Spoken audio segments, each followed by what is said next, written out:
At this session, we're going to talk about profil baja. Dalam perencanaan struktur, kita akan mengenal beberapa macam jenis profil baja yang bisa dipakai. Yang paling umum akan sering kita lihat yaitu jenis baja berbentuk siku.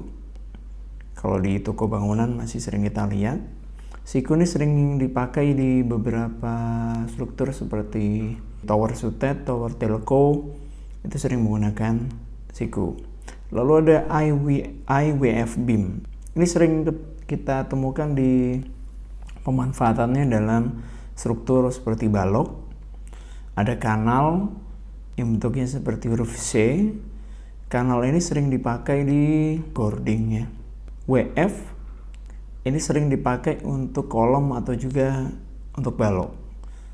Ada lagi bentuk profil yang hollow, yang berbentuk kotak dan bulat, pipa. Ini sering dipakai untuk struktur ataupun sering dipakai untuk bentuk tiang ya. Nah, ini beberapa jenis struktur baja yang ada di pasaran yang bisa kita gunakan. Lalu ada jenis struktur baja yang memang didesain khusus dengan peruntukannya. Itu ada castellated beam, jadi balok WF yang dipotong lalu dibuat lebih tinggi sehingga muncul ada rongganya di tengah.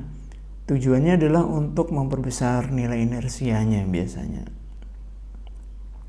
Ada juga WF yang digabungkan menjadi king cross, jadi dua WF yang digabungkan menjadi satu member dan sering digunakan untuk kolom. Karena kekuatan baja itu dipengaruhi oleh jenis, dipengaruhi oleh luas penampang dari sebuah produsen baja. Mereka akan memproduksi berbagai macam jenis dan ukuran, baik itu siku atau WF beam, kanal maupun hollow, dengan berbagai macam ukuran sesuai dengan kebutuhan kita nantinya. Jadi jika memang kebutuhannya ringan, maka kita bisa memanfaatkan untuk menggunakan profil-profil yang kecil. Jika kebutuhan itu memang besar, kita pun bisa memanfaatkan dan menggunakan profil-profil yang ukurannya lebih besar. Nah, dalam membaca atau melihat sebuah profil, kita akan melihat atau kita akan fokus pada beberapa area, yaitu section area dalam satuan cm persegi. Section area ini apa? Luasan yang berwarna kuning. Jadi luasan penampang yang di dalam warna kuning yang saya arsir merah ini adalah section area. Sehingga Anda cukup melihat kebutuhannya terhadap dimensinya. Jika dibutuhkan, Anda mendesain dengan 150 x 100, wide flank ukuran 150 x 100, maka section areanya seluas 26,84 cm persegi. Lalu kita melihat pada unit weight, yaitu kilogram per meternya. Bagaimana membaca kilogram per meter? Jika ini WF-nya ya, maka per 1 meter WF ini,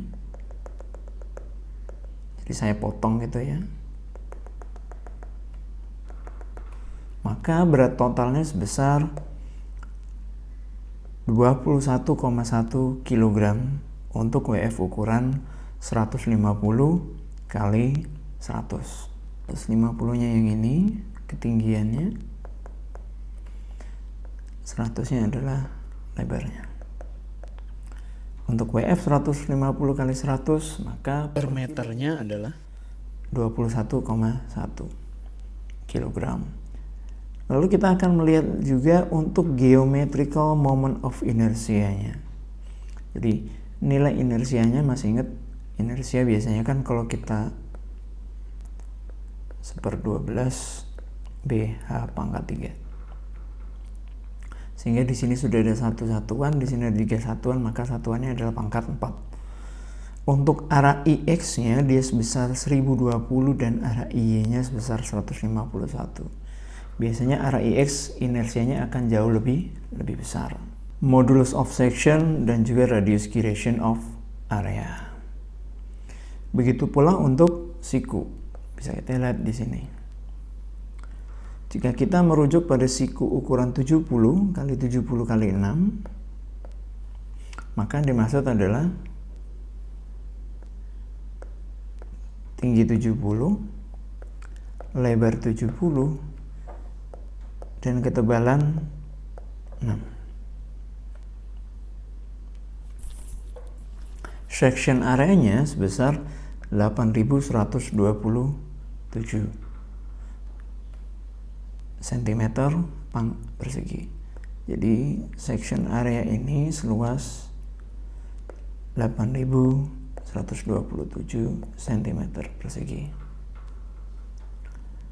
Unit weight-nya 6 kg per meter. Jadi kalau kita punya siku terus kita potong begini ya, sebesar 1 meter, maka beratnya adalah sebesar 6,38 kilo. Kilogram 6 meter, kilogram 12 meter. Biasanya profil ini dijual dari pabrikan dengan panjang 6 dan 12 meter. Lebih dari itu akan dalam bentuk custom. Inersianya pun sudah ada,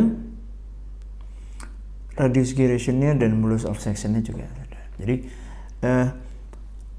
kita udah dipermudah untuk bisa melihat spesifikasi teknis terhadap setiap material sesuai dengan ukuran dari profilnya. Dari situ kita juga akan melihat tentang mutu dan jenis baja yang ada. Dalam theoretical, kita akan sering ditunjukkan dengan tabel jenis baja BJ34, BJ37, BJ41, 50 dan seterusnya. Di mana setiap jenis baja ini memiliki tegangan putus dan tegangan leleh yang berbeda. Apa ini tegangan putus?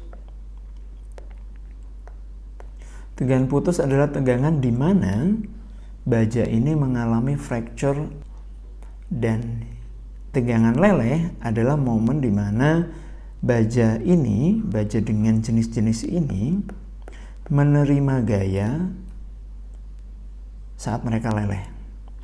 Jadi kalau kita lihat ketika baja itu menerima gaya, kita ambil contoh BJ41 ya.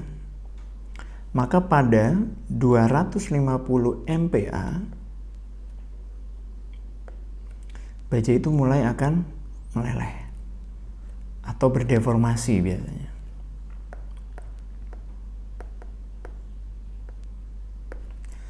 Ketika baja itu terus menerima gayanya naik pada 410,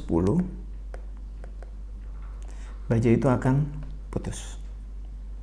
Jadi kita akan meninjau baja itu dari tegangan lelehnya dan juga dari tegangan putusnya.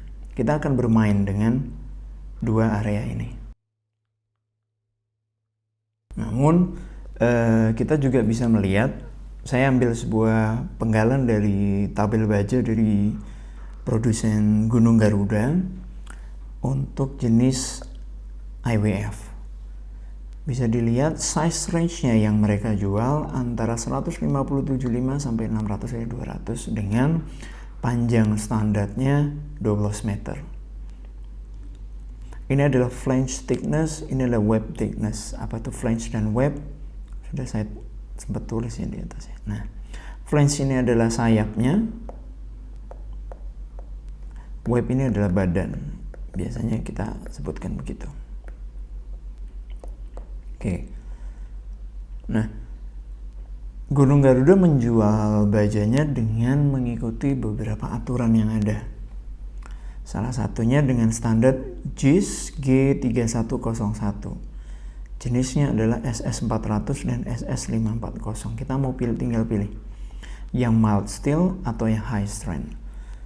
Dan mereka sudah menyajikan terkait chemical composition-nya, di mana ini kimia tambahannya ya, ada mangaan, ada fosfor dan lain-lain. Kita akan melihat di sini. SS ini kepanjangan dari steel structure seri 400. Apa itu steel structure 400?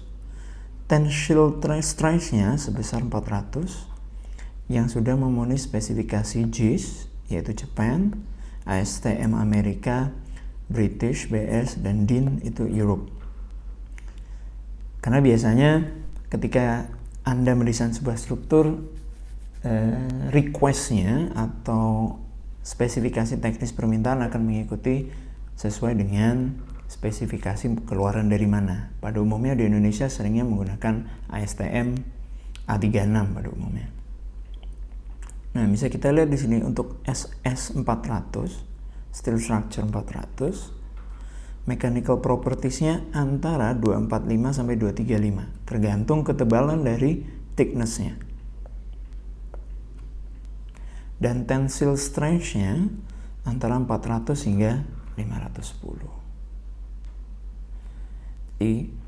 Jika memang tidak ada panduan ketika mendesain structure, maka tabel jenis baja yang dikeluarkan oleh PPIUG tahun 1984 bisa kita pakai.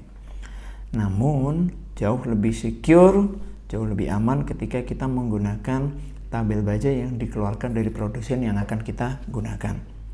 Salah satu contohnya seperti ini.